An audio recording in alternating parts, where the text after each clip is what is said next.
Hello, everybody.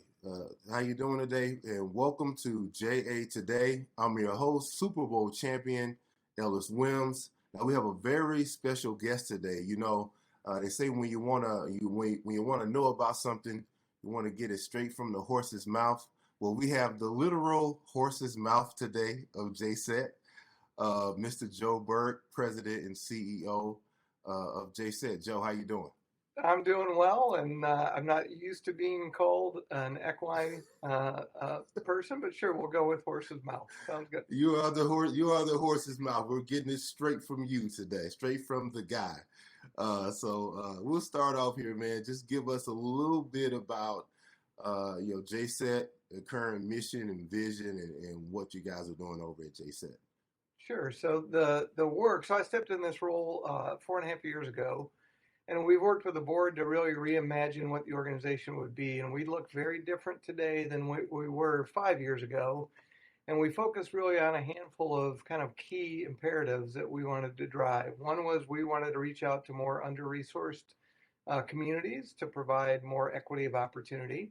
We wanted to provide students with what I would say deeper learning experiences that give them the greatest chance to develop the skills that they're going to need for the workforce of tomorrow. And we've aligned our learning experiences to the key attributes that will be desired in the workplace. And so think about, kind of skill set and mindset and what kids are going to need to develop. And so we really shifted. We have some key initiatives that we're focused on growing, building the entrepreneurial mindset through the JA Company program, launching a new instructional model called 3DE, and then reinvesting in what we term authentic learning, which is JA BizTown and JA Finance Park. And those are our key drivers along with our classroom-based programs. Yeah, well, the organization again has done a lot with 3DE. So real quickly for our audience, kind of tell us what 3DE is and kind of how it works in the school system. I love the program, I love the concept, but just kind of tell our audience a little bit about 3DE. Sure. So I appreciate you starting with the most complicated thing we do for us to quickly explain. Throw you a So curveball, right? Yeah, quick curveball. I, I appreciate that.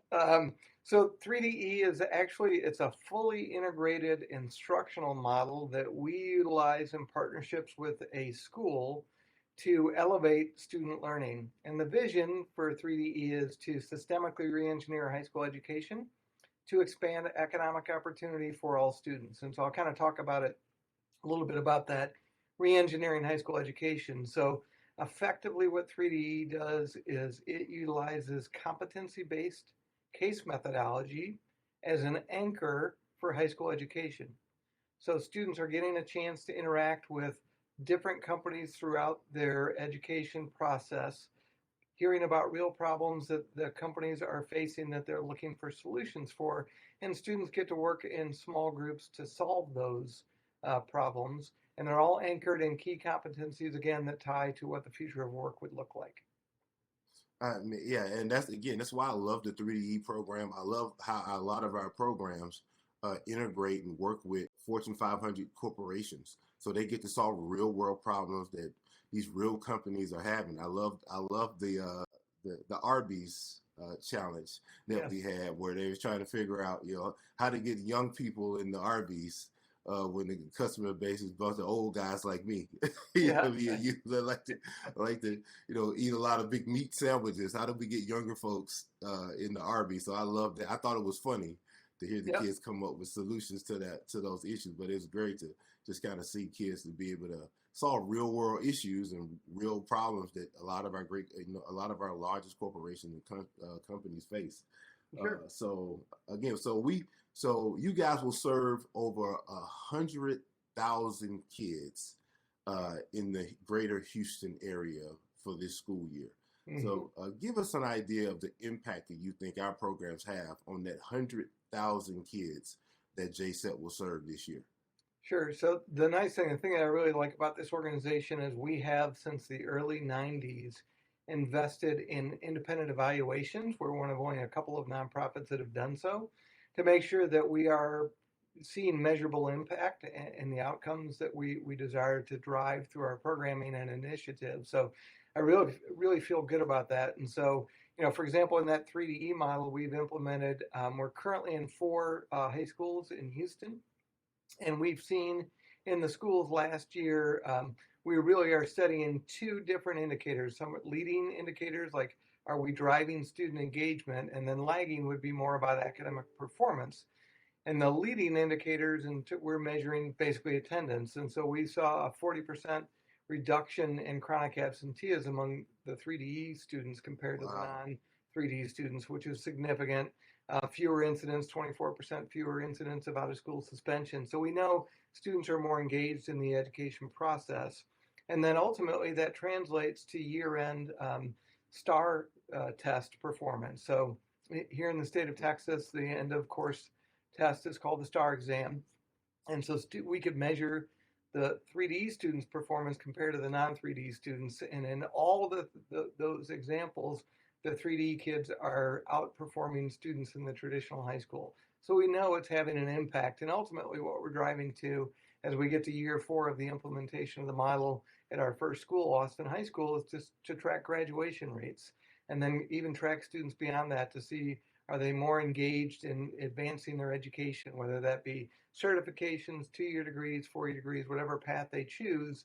How are they performing compared to the non-3D students in our society? And I think ultimately we're going to drive to tremendous results. Wow, that's an amazing impact, and it's great to see kids are more engaged and they're more purposeful about their education, and they take it more seriously. They're kids, so you have to get them to want to be engaged. So to have a program that gets them to want to be engaged in their education, it's just an amazing thing to have. So that's great.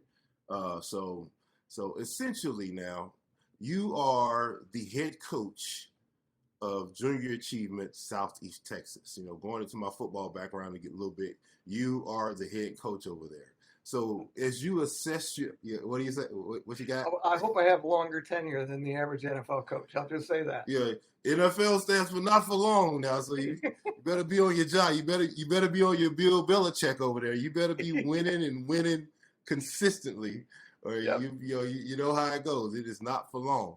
But like every head coach, you have to assess your team. So as you assess JASET, where would you say JASET is excelling right now and doing really well? So I think really the transition that the organization has made has been very heartening, especially given the fact that we have maintained our timelines for the changes we wanted to see through the pandemic. And those were really trying times for education. They were trying times for business. They were trying times for our team. But our team has been really resilient, continues to drive for excellence. And I think there's a couple of initiatives. 3DE would be one of them, obviously. Having launched 3DE in the middle of the pandemic, and now we're at 4 schools. We are going to be onboarding our 5th school here in the upcoming school year, getting them ready to launch in 24-25. I think that's an exciting initiative. The JA Company program has been something that has really grown. We started with pre-pandemic 7 groups of high school students running authentic businesses, so startups in Greater Houston that we help them foster. We now are at 55 currently running, and we have a really dynamic staff member who's driving not only that growth in terms of participation, but a series of experiences for the kids that extend the learning and provide more depth of opportunity and more integration into a future, either as an entrepreneur or going to work for a company and bringing the entrepreneurial spirit with them. So I think those are 2 key areas, and we're also looking at reinvesting in our BizTown and Finance Park experiences. So I think those are 3 key things that we're really continuing to drive forward on. Yeah, I'm really looking forward to getting a chance to interview some kids from the company program. Of course, I met Miss Tanya, as she is, she's on fire for her program. She does an absolutely fantastic job. She is a ball of energy all the time. So I'm really looking forward to interviewing her and getting a chance to talk to some of the kids in the Yep. company program. Now, They're as the amazing. head coach, She's amazing. yeah. Now, as a head coach, you talk about the areas you're excelling. We'll frame it like this. Let's talk about areas where the team may need some support or improvement. Yeah, so I think we always look critically at ourselves to make sure that we're constantly trying to improve, stay relevant with our partners. And so As I mentioned, we're reinvesting in two of our marquee programs, JA BizTown, which was actually brought to Greater Houston in 1999. So this is our 24th year of operation of our BizTown program. And JA Finance Park was brought here in 2008. Two key experiential learning opportunities for kids to develop those skills that they're going to need for the future.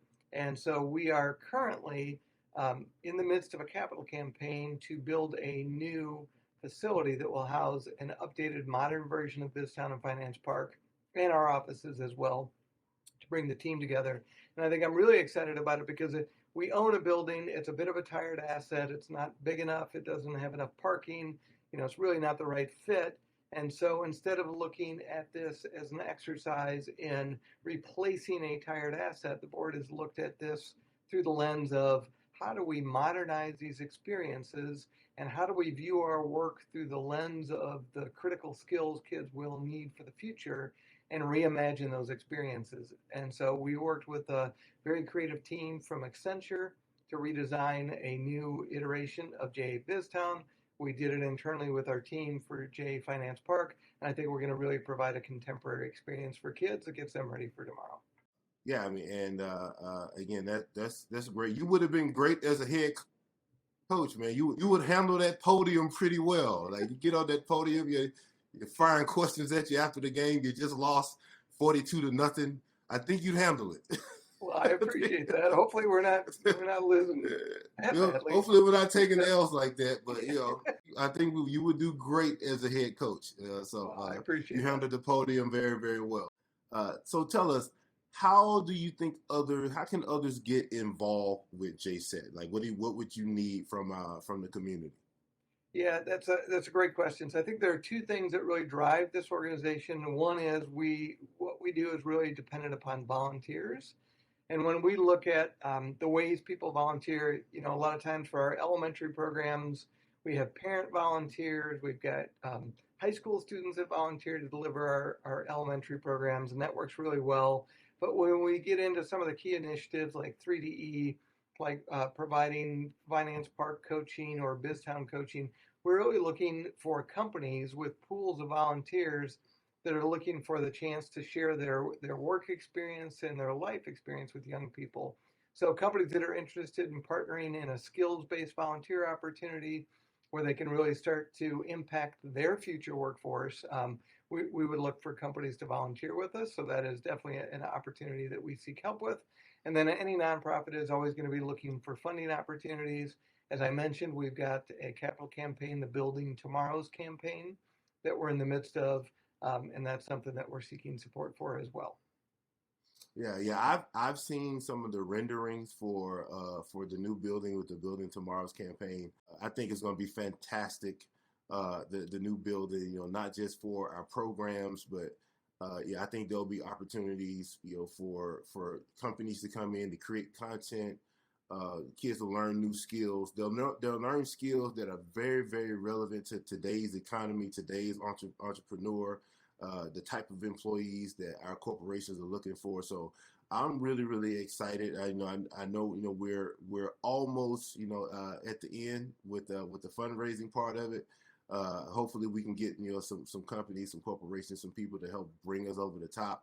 But that building, I think, is going to be a great asset to the Houston community. So I'm really, really looking forward to getting that over the top.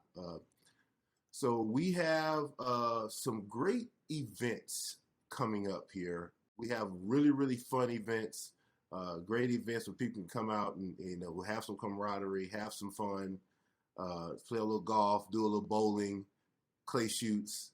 A lot of great fun events with a lot of great people. Tell us a little bit about the events that we have coming up, and how people can learn about those events and maybe sign up. Yeah, so spring is very much our event season where a lot of our fundraising activity does take place. So we have several golf tournaments. The one that is up next would be the Mark Vandermeer Golf Classic. Mark, the voice of the Texans, tying it back to football, has been a part of sponsoring JA, and we're really grateful for that partnership. So that event is coming up. We have the 34th Chevron SLB Plains Emerson Scramble. We've got the 7th Comerica Clay Shoot. We've got a Katy ISD golf tournament. We've got our bowl-a-thon that is coming up. So lots of different ways people can get involved. If they're looking to support the event through, or support the organization through an event, they can go to jahouston.org/events to learn more about each of those. Okay, man, I'm looking forward to when we start that charity football game. We can get padded up, get some helmets on, see who out here in the Houston community want to strap it up. Let's go. All right. Well, if I get to be the head coach, my first draft pick is Ellis Wyms because I'm taking. Oh yeah, you better. If you want to win, I've been to the board meetings. If you want to win, I better be the first pick. Yeah, and it may be my only pick, and I still think we will. Again, great talking to you. Again, I love the organization. I love what the organization is doing in the community around financial literacy. Again, JA has been around as an organization over 100 years. The national organization, great impact on this nation for a century.